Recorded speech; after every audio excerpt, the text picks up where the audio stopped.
station. So, we are focused in farm practice immersion training, and our team leader, I would like to introduce also the members. Team leader is Jemar Immortal, members is Isel P. Pavilion, Queen Captain Julieza, Mark Rilona, Deford Suguera, and Rusty Rafael Tuli. Okay, our training started in February 5th, 2024. Up to now, like March 20, 2024, with a total of 240 hours.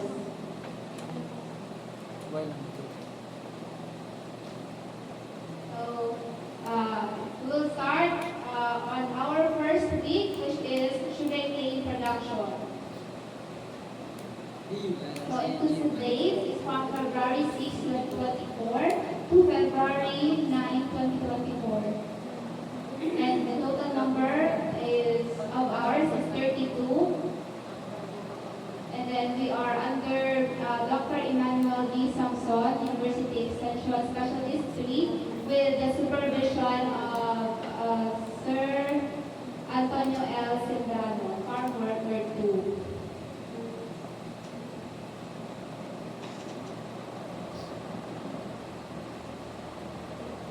So let's start with the learning objectives. There are two. First is to provide learnings in cultural practices on sugarcane.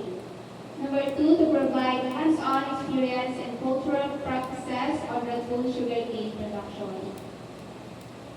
So the planned activities we had throughout the week is the first day we had preliminary lecture. Second day, reading on sugarcane, cleaning up sugarcane rows. The third day, side dressing of organic fertilizer, planting of sugarcane with basal application of organic fertilizer. And the last day was we had given an assignment to compute the amount of fertilizer needed of sugarcane per hectare. And then the actual activities we have done. The first day, our instructor gave us a tour around the sugarcane field. And in the afternoon, we listened to his lecture about the sugarcane practices. On the second day, we did about 15 sugarcane rows and built up its rows using a cloud attached to the carabao. And the third day, we applied a side dress of organic fertilizer on about 7 rows of sugarcane. And in the afternoon, we tested 10 random samples of sugarcane stem using a refractometer to determine how much sugar content it contains, the sugarcane contains, and we planted 540 cane points. And then the last day, we were able, of course, the assignment that we submitted, we were able to solve the amount of fertilizer needed by sugarcane field depending on how big the area is.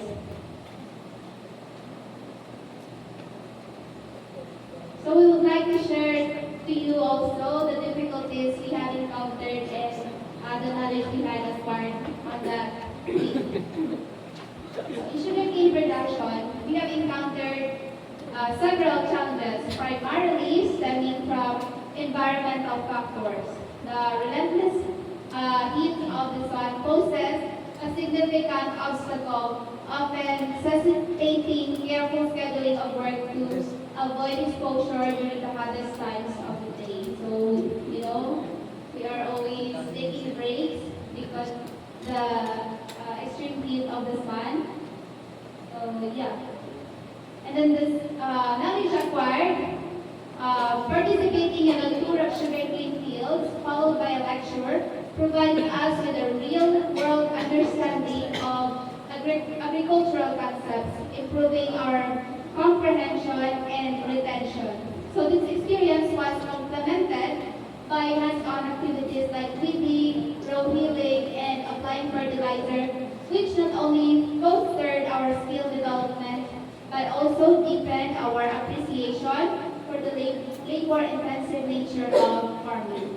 Moreover, testing sugarcane stems with a refractometer underscored the importance of sugar content in crops for quality assessment and harvest optimization.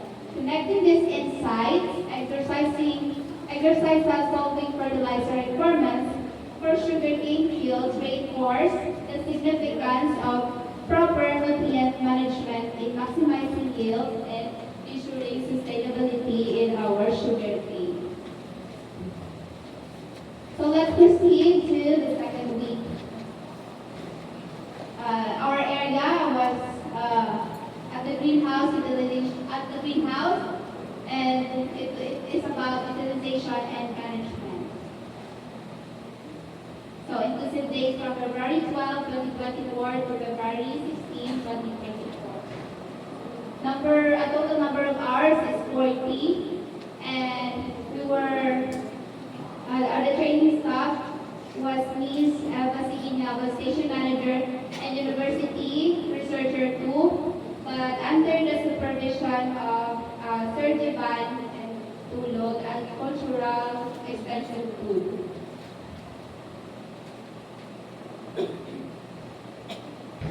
Our learning objectives. First, learn how the greenhouse is utilized in vegetable production and research.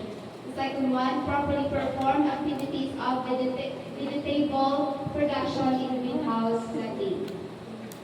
Planned activities. Okay, the first day we had replanting of pechay, watering the plants, bagging, and picking up sweet peppers. The second day we performed carbonized rice hull and rebagging. And on the third day, cutting and planting and spreading the rice hull inside the greenhouse. The fourth day, arranging and sorting of plants and refilling the water drum. And the fifth day, we sorted and arranged the plants that we have rebagged. And actual activities, we were able to break sweet pepper with a number of 338 bags and replanted the seedlings of pechay with a total of 281 plants. Second day, we were able to rebag 66 cuttings of stevia and 196 cuttings of pearl onion. And the third day, we carbonized 5 sacks of rice hull and rebagged 66 pieces of tarragon plant, 97 cuttings of chive, and 54 cuttings of mint. And the fourth day, we rebagged 194 pieces of aloe vera, spreaded the carbonized rice hull around plot of pechay inside the greenhouse. And the last day, we sorted 7 different plants and arranged them by 5 and refilled 4 drums of water. And difficulties encountered and knowledge acquired. Managing water schedules and ensuring proper hydration for all plants were challenging for us, particularly that the environment has fluctuating humidity or temperature and we are not the source of water. And then the knowledge that we had acquired, engaging in hands-on activities like pricking, sweet peppers, and replanting pechay enhance our proficiency in essential agricultural practices. These experiences, along with the tasks such as rebagging and carbonizing rice hull, demonstrated how efficient management of plant materials and resources can increase productivity, genetic diversity, and sustainability in farming and gardening. Through activities like urbanization and rebagging, we learned about resource utilization, soil management, propagation techniques, crop diversification, and integrated farming practices, all contributing to sustainable agriculture and improve farm productivity. Further, engaging in tasks like rebagging aloe vera plants and spreading carbonized rice hulls around pechay plant provided insights into optimizing growing environments, enhancing plant health, and arranging and productivity, and practicing integrated pest management. Additionally, sorting and arranging plants while setting water drums offered learning opportunities in resource management, space optimization, water management, organization, planning, and resource conservation. So let's proceed to the third week. In cereals production, specifically to corn and sweet sorghum. exclusive days from February 19 to 2024 to February 23, 2024. And we had 40 hours total. Our training staff is Mr. Renante H. Macalangco, University Associate 2. And in the Sweet Sorghum is we are under Dr. Emmanuel B. Samson, University Extension Specialist 3. But in our core, we were supervised by Sir Benny A. Haka, Agricultural Technician 2. So our learning objectives: gain practical knowledge on cultural practices of sweet sorghum production. The second one, apply the cultural practices on corn production. So our planned activities throughout the week. So we started from corn during our first day sermon. And then, so here are our planned activities. First day, layout and land preparation. The second day, pulverizing the soil, basic practices of corn. And third day, we had, just 2 days actually. And then the third activity is Dr. Emmanuel Sorghum. So the actual activities that we had on our corn production, the first day we have cleaned the area where we will be planting the corn. Then the second day we pulverized and roasted soil to prepare the land for planting. So during that time we were planning to plant the corn, but since the next day we will be under sorghum, we weren't able to plant it. So I think they just had us to prepare the land, and they're the one who did the planting. And then, and the plant activities under sorghum, we had a lecture, and we had a solving. It was about the area as well, like solving the area. And then the fourth day, planting of sorghum and lecture on the different kinds of pests and diseases.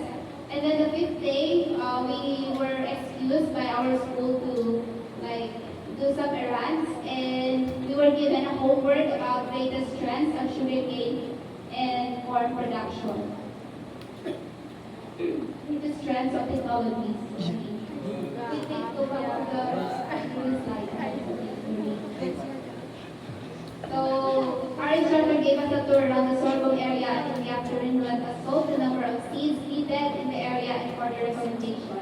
And then the fourth day, planted 3 rows of sorghum, and we had a lecture about different pests and diseases of different kinds of plants. And then the fifth day, we were able to search the new trend of technology and sugarcane and corn. Next slide. Okay. So difficulties encountered and knowledge acquired. So clearing the area was a bit challenging for us because there are dense weeds on vegetation that required us to do manual removal, and soil was compacted, making it difficult to break up and prepare for planting, especially in areas with heavy clay soil. So because, as you can see in the picture, that is our finished plant activities during that day, and it was like the weeds are called mani-mani, so yeah, it's hard to really clean them. So the knowledge acquired, cleaning the area for corn planting provided us practical insight into sustainable agriculture practices, while activities like pulverization help us understand how breaking up soil blocks promotes root development, water infiltration, and nutrient absorption. During the sorghum area, and calculating seed requirements enhances our grasp of agronomy, crop management, and agricultural decision-making processes. Planting sorghum and learning about pests and diseases management deepen on our knowledge of crop protection strategies and sustainable farming techniques. Additionally, attending lecture on technology advancement in sugarcane and corn cultivation familiarizes with innovations in equipment, machinery, and precision farming techniques, ensuring ensuring we stay abreast on the latest developments in agricultural technology. So, we're now on the fourth week, which is root crops production, specific to sweet potato and cassava. So, the visit date is from February 26 to February 28, 2024. And we had a total of 24 hours, only 2 days.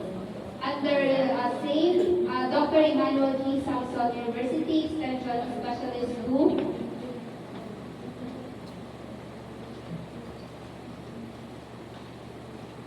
Learning objectives. Learn the cultural practices on sweet potato production and learn the cultural practices of cassava production.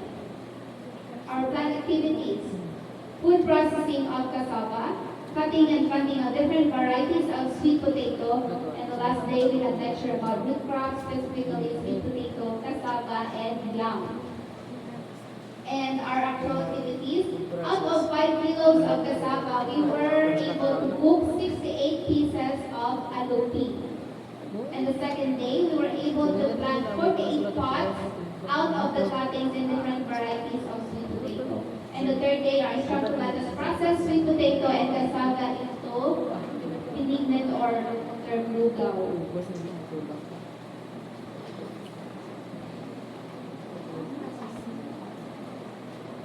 Difficulties encountered in knowledge acquired. We encountered challenges in separating different kinds of varieties of sweet potatoes because they have similar yields. It was challenging to accurately identify each variety despite our efforts to distinguish them based on visual cues such as leaf, shape, and color. But in the end, we managed to organize them through putting labels of each pot. Knowledge acquired through our experiences with gained insights into efficient resource utilization, particularly in preparing ingredients and using improvised utensils. And utilizing cuttings from various sweet potato varieties has expanded our understanding of plant diversity and underscored significance of preserving and propagating different cultivars or different varieties of sweet potato. Moreover, processing sweet potato and cassava into dishes like benignant or lugaw familiarize us with processing techniques such as peeling, slicing, and cooking, where we've learned about the effects heat development estimations for different food materials based on time. So first time good po. Next slide.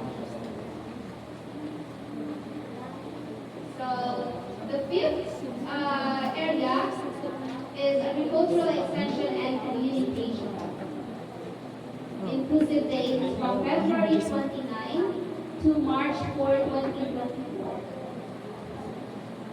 Number of hours is 24. Under Miss Eva Siginaba, Station Manager and University Researcher 2.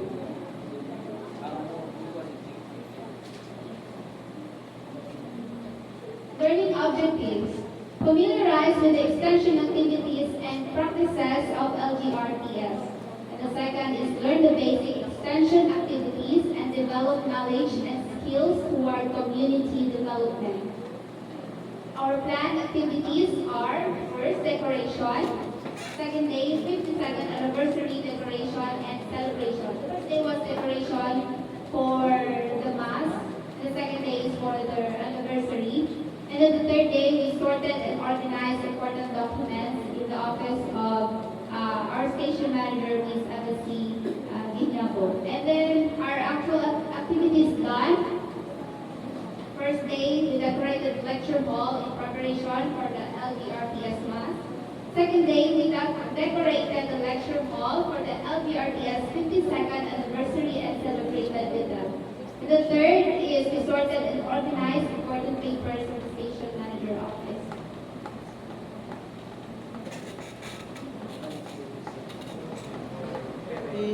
Okay, the difficulties encountered in knowledge acquired. As to the time I was tasked to be the MC of the 52nd anniversary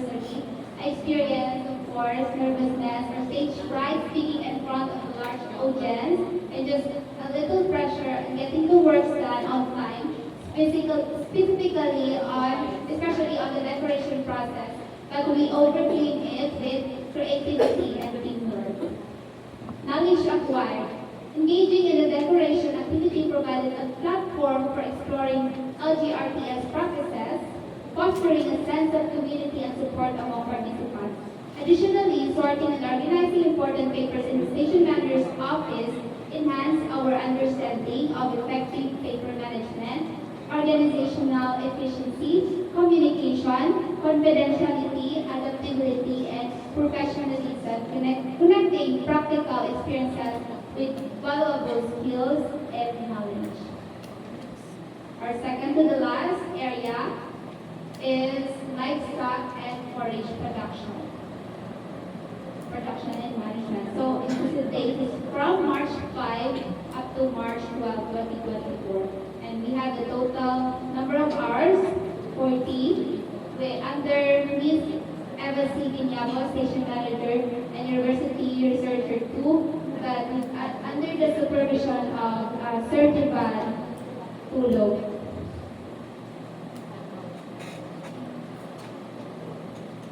Learning objectives.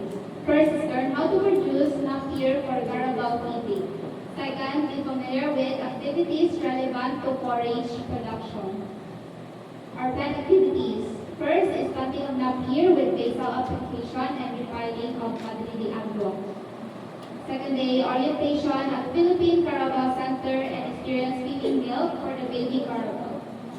And teach us how to do artificial insemination or AI and milking the Carabao.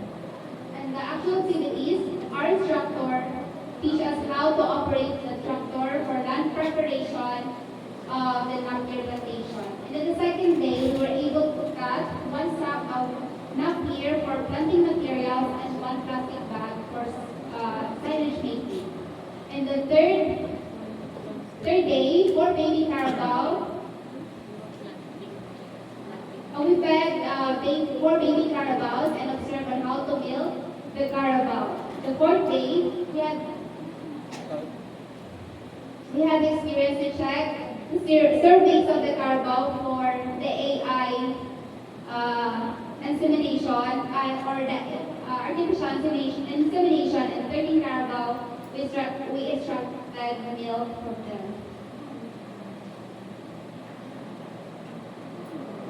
So in the livestock production, we were able to perform the task during the first and second day at the livestock area, and then the third up to fifth day, we were invited at the PCC to of course familiarize the practices there in the Carabao Center. And then with difficulties that we encountered, meaning an acute plantation with compacted soil, made it difficult to do it manually and on hunting Carabaos during milking without with aggressive behavior during milking that includes. And then the knowledge acquired, learning to operate the tractor for land preparation and feeding activities gave us practical agricultural experience while demonstrating the importance of efficient resource utilization such as with Napier grass for propagation and silage making. Planting Napier grass with basal application emphasized employing appropriate crop management techniques. Additionally, orientation at the Philippine Carabao Center provided valuable insights into proper livestock management and care practices, including learning essential skills in animal husbandry, like milking Carabaos and checking their service before performing an artificial insemination to understand reproductive anatomy and physiology, enabling early detection and intervention in health management for ensuring milk quality and animal well-being. Okay, finally, our last week, which is in legumes production, specific to peanuts, soybeans, and mung beans. And the date was from March 13 to March 13 to March 19, 2024. And we have the total of 40 hours. And we were under Ms. Shani A. Milado, University Researcher 1, and under the supervision of Sir Alvin T. Escote, Farm Worker 2. Our learning objectives: apply agricultural practices in leguminous crop production, develop hands-on skills in leguminous crop production. Plant activities: removing peanuts from its shell, land preparation for the mung beans, planting of mung beans and removing peanuts. We continued removing peanuts from its shell. Actual activities: we had removed peanuts from its shell with a weight of 6 kilos. And second day, we made 7 rows of plat with 60 centimeter distance from each row. The third day, our instructor gave us 21 grams of mung beans per rows for planting.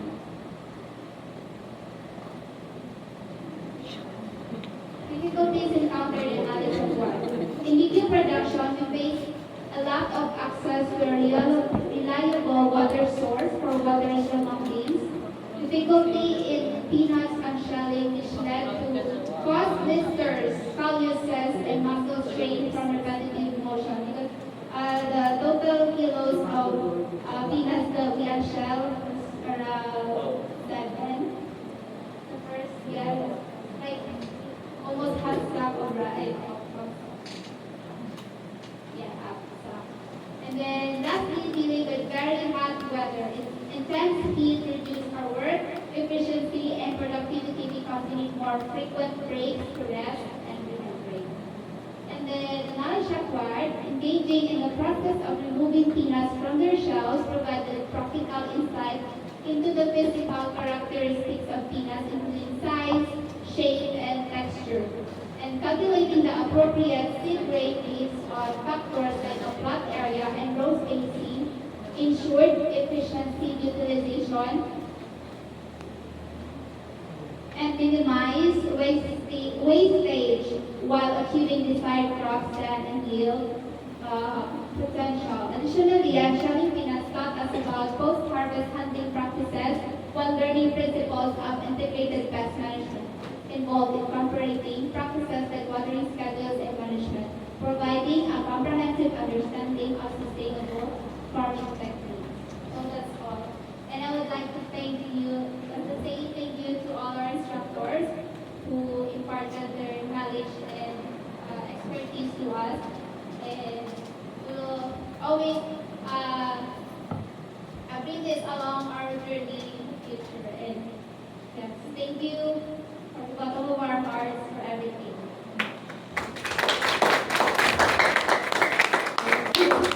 Thank you so much, students.